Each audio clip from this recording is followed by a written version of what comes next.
Hello students, कैसे हैं आप सब लोग। आई होप आप लोग अच्छे होंगे, अच्छे से पढ़ाई कर रहे होंगे। अब जैसा ही क्लास 10th वालों कल पेपर हिंदी का है और क्लास 12th वालों परसों इंग्लिश का पेपर है, तो अब ये माइंड में हो सकता है आपके आ रहा होगा यार पेपर यार इजी आएगा या हार्ड आएगा ना। माइंड में आता ना, क्योंकि पढ़ाई कर रहे होगे बीच बीच में लग रहा होगा यार कल पेपर पता नहीं कैसा होगा। क्योंकि पहला जब पेपर होता है तो हमें यही डर लगता है कि यार पता नहीं किस टाइप का पेपर आ जाएगा। फिर एक दो पेपर हो जाते हैं, फिर हम भूल जाते हैं कि क्या है, फिर तो पढ़ाई पे फोकस करते हैं। ठीक है, फिर तो ये लगता है अच्छा, अब आइडिया लग जाता है मतलब आपको कि किस पैटर्न पे पेपर आ रहा है। तो आप एक चीज पहले प्रैक्टिकली सोचो कि पेपर इजी और हार्ड ये कोई आपको नहीं बता सकता। अगर आपको कोई बता रहा है तो फिर मैं मतलब यही बोलूंगा कि वो मतलब फॉल्स बेसिस होगा। आप खुद से सोचो, क्या पेपर को बिना देखे, ठीक है, क्या कोई गैस कर सकता है कि पेपर इजी होगा या हार्ड होगा। ठीक है, ना ही मैं अगर आपको 5 साल का कुछ पैटर्न बता दूं, मान लो, या 4 साल का, 2 साल का, कि भाई पिछले साल ऐसा है, उससे भी जो कल पेपर होने वाला है या परसों पेपर होने वाला है उसका कोई लेना देना नहीं होगा। ऐसा किसी ने नहीं कहा है कि कोई सीबीएसई पैटर्न बनाता है कि अच्छा इस बार इजी आएगा तो इस बार हार्ड आएगा, इस बार इजी आएगा तो हार्ड आएगा। ऐसा कोई पैटर्न तो है नहीं कि कहीं सीबीएसई ने डिस्क्लोज करा हो कि भाई ऐसा होता है। ऐसा बिल्कुल नहीं है। ऐसा भी हो सकता है कि लगातार 2 बार हार्ड आ जाए, लगातार कोई पेपर 2 बार इजी आ जाए। तो यानी कहने का मेरा मतलब है, इस बात को प्रैक्टिकली सोच सकते हो कि भाई कल का पेपर कैसा भी आ सकता है या आने वाले पेपर्स हमारे कैसे भी आ सकते हैं। अब हमें क्या करना है, अब सीधी सी बात है, एंड मोमेंट है, आपने अच्छे से पढ़ाई कर ली होगी और कर रहे होगे। ठीक है, अब आपको पेपर को कैसे इजी करना है वो चीजें थोड़ा समझ लो। इजी का मतलब है कि किन बातों को ध्यान रखना है। जैसे मुझे याद है मेरा क्लास 10th में ना एसएसटी का पेपर बहुत हार्ड आ गया था। ठीक है, मतलब मैं जब पेपर देखा तो मुझे लगा मुझे कुछ नहीं आता है और मैं ऐसा बैठ गया कि अब तो लग रहा है इसमें फेल हो जाऊंगा। ठीक है, तो मैं वही एक्सपीरियंस आपसे शेयर करना चाह रहा हूं कि हो सकता है अगर कोई पेपर ऐसा आ जाए इन केस, तो आपको डरना नहीं है। अगर मैं आपको अपना एक्सपीरियंस बता रहा हूं, मैं सही था 5-10 मिनट तक मैं बर्बाद कर लिया था और मैं मतलब रोने जैसा हो गया था पूरा, मतलब अंदर से तो पूरा, क्योंकि सब लोग बैठे हुए थे अगल बगल, तो मैं रोया तो नहीं था लेकिन हाँ मतलब अंदर से पूरा टूट गया था कि यार बताओ मैंने इतनी मेहनत करी, पेपर हार्ड आ गया। फिर मैंने दिमाग ये लगाया, ठीक है, जो मेरे टीचर्स बताते थे वही मैं आपको बता रहा हूं कि जब भी कोई पेपर हार्ड आ गया, मैं हार्ड की बात कर रहा हूं, इजी आ गया तब तो बहुत बढ़िया है। ठीक है, पेपर अगर कोई हार्ड भी आ जाए ना, ठीक है, तो आप ये सोचना उस टाइम कि भाई ये पक्का है कि ये पेपर हार्ड है तो ये सिर्फ मेरे लिए नहीं होगा, ये सबके लिए होगा। भाई सीधी सी बात है, भाई तुम पढ़ के गए हो, ठीक है, तुम्हें हार्ड लग रहा है तो सबने तो वही पढ़ाई की होगी, सबने वही बुक सॉल्व करी होंगी, वही प्रीवियस ईयर क्वेश्चंस लगाए होंगे। तो तुम ये कॉन्फिडेंस रखना कि अगर ये पेपर हार्ड आया है तो सबको ये हार्ड लग रहा होगा। तो तुम्हें क्या करना है, उस क्वेश्चन से रिलेवेंट लिख देना। मतलब ऐसा पेपर आ जाए तुम्हें बिल्कुल क्वेश्चन समझ में ही नहीं आ रहा क्या है, क्या लिखना है क्या नहीं लिखना है, तो मेरा कहना है ऐसा है कि भाई तुम उससे रिलेवेंट कुछ लिख के आना, पेपर छोड़ के नहीं आना है। मतलब पेपर कंप्लीट करना है, ठीक है, और एक एक क्वेश्चन करना है, एक एक क्वेश्चन करना है, मतलब कोई क्वेश्चन नहीं छोड़ना है। मतलब जितने क्वेश्चन, जितने पार्ट करने होते हैं उतने पार्ट आप करके आओगे, कोई भी क्वेश्चन छोड़ के नहीं आओगे। मैंने भी उस दिन वही किया था। मैंने कहा ठीक है, अगर ये डेट ये चीज ये पूछ रहा है, मुझे इससे रिलेवेंट क्या आता है, मैंने क्या पढ़ा है, मैंने उसको लिख दिया उसमें। ठीक है, अच्छा इसमें ये चीज पूछेगी, अच्छा मैंने ये ऐसे कर दिया, मेरे अच्छे नंबर आए थे। ठीक है, बहुत अच्छे नंबर आए थे, मतलब एक्सपेक्टेशन से बहुत ज्यादा अच्छे नंबर आए थे। तो मेरा कहना इतना है कि यार जब पेपर टफ आता है तो भाई कॉपी भी उसी हिसाब से चेक होगी। भाई ये थोड़ी ना सबके नंबर कम कर देंगे, फेल कर देंगे, ऐसा नहीं है। कॉपी भी फिर उसी टाइप से चेक होती है और पेपर बहुत हार्ड आता है।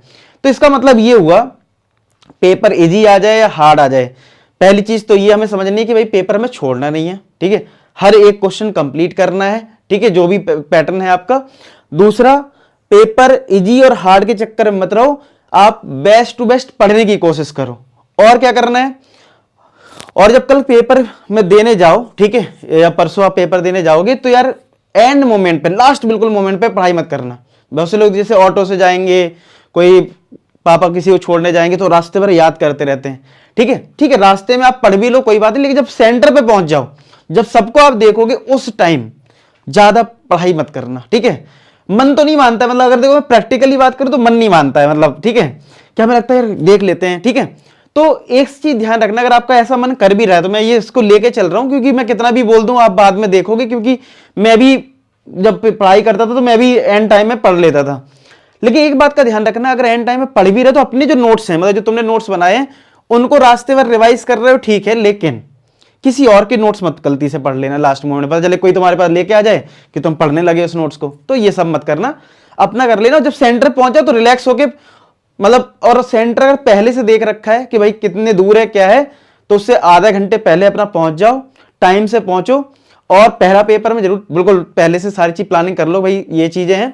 दूसरा, जब सेंटर पे पहुंच जाओ, बहुत लोग पढ़ाई वढ़ाई कर रहे होंगे, हो सकता है तुम्हारे दोस्त आ जाएंगे, यार देखो ये पढ़ लिया वो पढ़ लिया, तुम रिलैक्स रहना, अपने पेपर के बारे में ज़्यादा सोचना मत, ठीक है भाई कैसा होगा, हार्ड होगा, इजी होगा, मैं फेल हो जाऊंगा, पास हो जाऊंगा, कुछ नहीं, बस अपना रिलैक्स रहना, अपने माइंड को कंट्रोल करके रखना। पेपर जैसे ही तुम्हारा गेट खुल जाए स्कूल का, भाई एंट्री शुरू हो जाए, अपना एंट्री करना और पेपर के चुपचाप बैठ जाना। और आपको पता है रीडिंग टाइम मिलता है, जब आपको पेपर दिया जाता है तो रीडिंग टाइम होता है, तो भाई उस टाइम में अपनी स्ट्रेटजी बना लेना, ठीक है, कि भाई कि तुम्हें पेपर मिल गया तो भाई स्ट्रेटजी बनाओगे कि नहीं।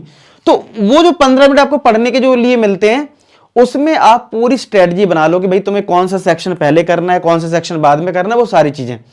किसी को ये भी डाउट आता है कि भाई सर क्या हम 5th क्वेश्चन पहले कर सकते हैं कि लाइन से चलना होगा। भाई तुम चाहे जो कर लो, बस मेंशन कर देना। मान लो कोई सेक्शन ए है या सेक्शन बी का क्वेश्चन तुम कर रहे हो, तो सेक्शन लिख देना सेक्शन बी, ठीक है। और मान लो क्वेश्चन नंबर तुम्हारा 12 है, तो क्वेश्चन नंबर 12 आंसर ऐसे लिख देना, बस खत्म बात, ठीक है। सेक्शन बी बता देना कि सेक्शन बी का है, क्वेश्चन नंबर 12 है, उसका आंसर लिख रहे हो, तो आप इस तरीके से लिख के प्रॉपर मेंशन कर दो। ऐसी कोई दिक्कत नहीं है कि भाई तुमने लाइन से नहीं लिखा है तो टीचर कॉपी तुम्हारी चेक करेगा कि नहीं करेगा, वो करेगा। क्योंकि ऐसा होता है जब क्वेश्चन नंबर 12 टीचर देखेगा तो टीचर जो कॉपी चेक करता है तो उसके पास क्या होता है, एक सीट होती है जिसमें क्वेश्चन नंबर लिखा होता है 1 2 3 इस तरीके से, ठीक है। तो जब क्वेश्चन नंबर 12 देखेगा तो 12 अगर इधर होगा तो 12 में तुम्हें जितने भी नंबर दिए होंगे, मान लो इस क्वेश्चन में तुम्हें 3 नंबर दिए, तो भाई इधर 3 लिख देगा ऐसे करके, ठीक है। और ऐसी मतलब जितने भी क्वेश्चन हो सबकी, और फिर एक बार कॉपी चेक नहीं होती, 2-3 लेयर में चेक होती, तो आप इसका टेंशन मत लो, ठीक है, कि भाई कोई तुम्हारी कॉपी चेक नहीं करेगा, चेक होगी कॉपी, एक ही क्वेश्चन चेक होगा, ठीक है। और क्लीन रखना, ज्यादा ऐसा नहीं कि पता चले कोई गलत लिख दिया अब उसको खराब करने में लगे हो, अरे एक सिंगल कट मार देना, जैसे ऐसे, बस लग रहा है ये चीज गलत लिख गई है, एक सिंगल कट, बस ज्यादा खराब नहीं करना है। तो इन सब छोटी छोटी बातों को ध्यान रखो, ठीक है।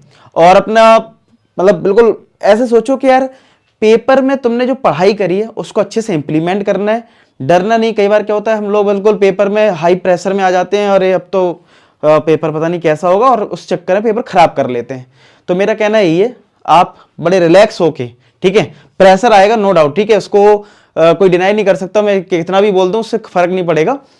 आप प्रेशर को झेलिए, ठीक है, और ये सोचिए सबके साथ हो रहा है और मुझे इस स्टेज को पार करना है और आगे लाइफ में अच्छा करना है, ठीक है। तो सीधी सी बात है, इसका ये पार्ट है लाइफ का, ठीक है। और ये फेल होना, पास होना, कम नंबर आना, ये सब बाद में डिसाइड होगा। तुम्हें अपना बेस्ट देना है, ठीक है, तुम्हें अपना बेस्ट देना है। और फेल तो इन जनरल कोई नहीं होता यार, थोड़ा पढ़ाई जो कर रहा है वो पास ही होता है यार, ठीक है। आया इसमें क्लियर हो गया, समझ में आ गई बात। तो ये छोटी छोटी जो मैंने पॉइंट बताए उन पॉइंट को ध्यान रखना। बाकी wish you all the best, अच्छा फोड़ के आना, ठीक है, और बताना बाद में कमेंट सेक्शन में कि भाई पेपर कैसा हुआ। बाकी मिलते हैं नेक्स्ट वीडियो, तब अपना ख्याल रखें, पढ़ाई करते रहें। लास्ट में की बात बोलूंगा कि आप सभी सफल हो। धन्यवाद।